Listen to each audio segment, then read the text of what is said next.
Hi, this is a short training video put together at the request of the Chester County District Attorney's Office, the Chester County Chiefs of Police Association, and Department of Emergency Services.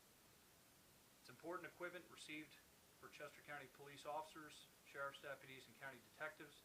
If you have not already received this item, you'll be receiving it shortly, and it is known as an IPOK, which stands for Individual Patrol Officer Kit, also known as an IPHAC, Individual First Aid Kit. Contained in this packaging are items that I'll take out and show you how to use them. The items come vacuum sealed in this packaging. I highly recommend that you get this bag open and get the items out of it so that you can find places to put them on your person. At a time of a stressful, traumatic situation, trying to figure out how to open this bag is not the time to do it. It does have a small slit in it so that you can tear it open easily and get the items out. But again, I highly recommend you get these items out of the vacuum sealed packaging, the main bag, and then find places to put them on your uniform or on your person. Why not take this bag and throw it in a briefcase? Why not take this bag and throw it in a glove box? Well, quite simply, your chances of being inside of a patrol vehicle or inside of a unmarked vehicle at the time of need are probably pretty slim. If you get out of your car for, say, a domestic situation or a car stop and you get wounded in an area that requires immediate attention, trying to get back to your car to retrieve this package is going to make things very difficult for you. Being pinned down behind a tree, having a arterial bleed and bleeding out, you're going to be unconscious in about 3 minutes. You can bleed out as quickly as 3 minutes. You'll be unconscious before that. So having this gear on your person is highly, highly recommended. So we're going to open the packaging. We're going to take a look at the 4 items contained inside. Okay, so we're going to get the packaging open here.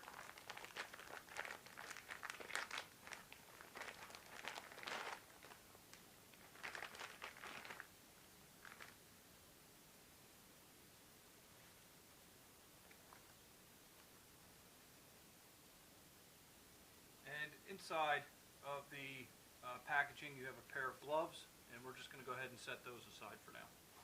And you're left with 3 items.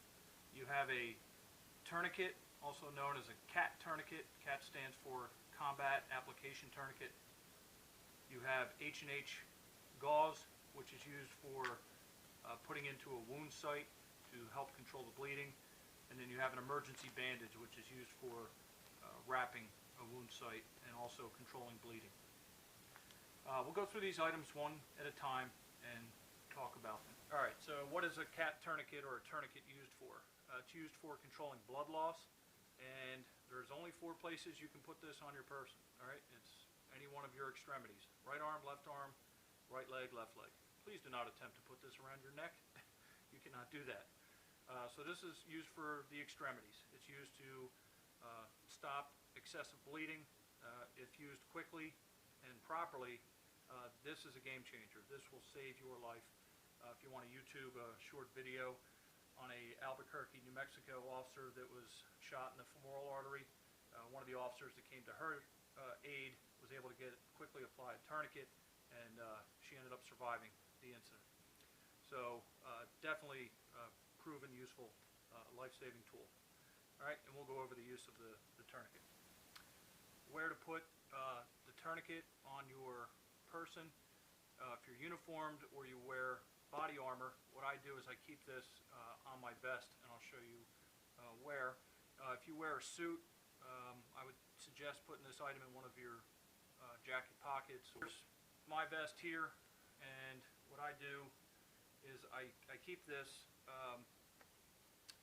tourniquet inside of my trauma plate pocket on my vest. So if you have one of the newer style vests and you have the plate pocket, the external plate pocket, I keep it right here. Why do I keep mine there? Well, it's easily accessible by right hand or left hand. Once it's in this pocket here and velcroed down, I don't even notice it's there. And it's always center on my person. I can reach it with the right, reach it with the left, get to it easily. So I keep mine right on my body armor. If you don't have that option, there are ways to affix the tourniquet to your duty belt. You can put it up front, off center, so that you can still reach it with one of both hands. Okay, so how do you use the tourniquet? Well, the tourniquet is simply placed above the wound site. So if I have an injury site here on my thigh, I'm going to want to get the tourniquet placed above the wound site. Same thing on the arm. If it's on the arm, you want to get the tourniquet above the wound site because that's where the blood's pumping from, and you want to control the bleeding to that extremity. You take the red tab and you can undo the tourniquet as seen here, and you'll also see that it has this composite tube here and also this Velcro tab here, which we'll talk about in a second.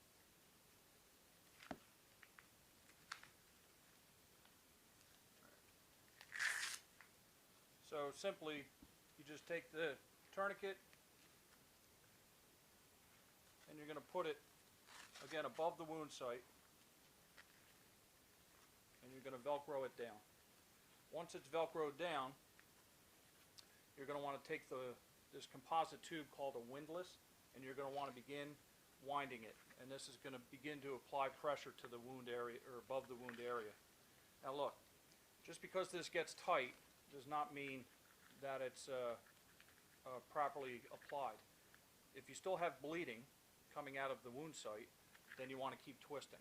You only stop twisting when you stop seeing blood flow. So if we have a bleeding injury here that's bleeding profusely and we want to control that bleeding, we're going to get the tourniquet placed above the wound site. We're going to begin twisting. Again, not till it's tight. We're going to stop twisting when bleeding stops. Once bleeding stops, there's a little notch here that the windlass will snap into and hold its position. You can then take this white Velcro tab, place it over top so that the windlass doesn't get knocked out and unwind, and then you're going to want to take a pen and write down the time that you applied the tourniquet. That's important for trauma surgeons and paramedics to know how long the tourniquet's been applied. And that's how you apply a tourniquet. Okay, removed from the gray packaging is the trauma dressing. The trauma dressing is a wrappable bandage. If you open up the bandage here, you'll see that it has a sterile pad here that can be used for applying pressure to a wound. You can use this on the head, on the neck. Just don't wrap this tightly around the neck, but you can apply pressure to a neck wound, to the head, to any of the extremities, to the chest. The tourniquet's going to control the blood loss. The emergency bandage is going to be used to apply pressure to also prevent blood loss. You can use this in conjunction with the H&H combat gauze, which I'll talk to you about in a second. And simply, this bandage, you're going to place the pad over the wound site, and you're going to begin to wrap around the chest or whatever area you're using it on. Once you go around that area, or say you're putting this on a chest and you go around a couple times, you can then put this through the plastic clip here. You can then start winding it opposite, applying pressure, and this will hold up to 15 pounds of pressure on a wound. So if you can't stand there and keep pressure applied, or you want to get this on to a wound site to help apply the pressure, once you wrap this and come through the plastic guard here and then go back the other way, you're going to apply up to 15 pounds of pressure, which will allow you to do other things. So this is a great tool for applying pressure to a wound area. Last item I want to talk about is the H&H gauze, or the combat gauze.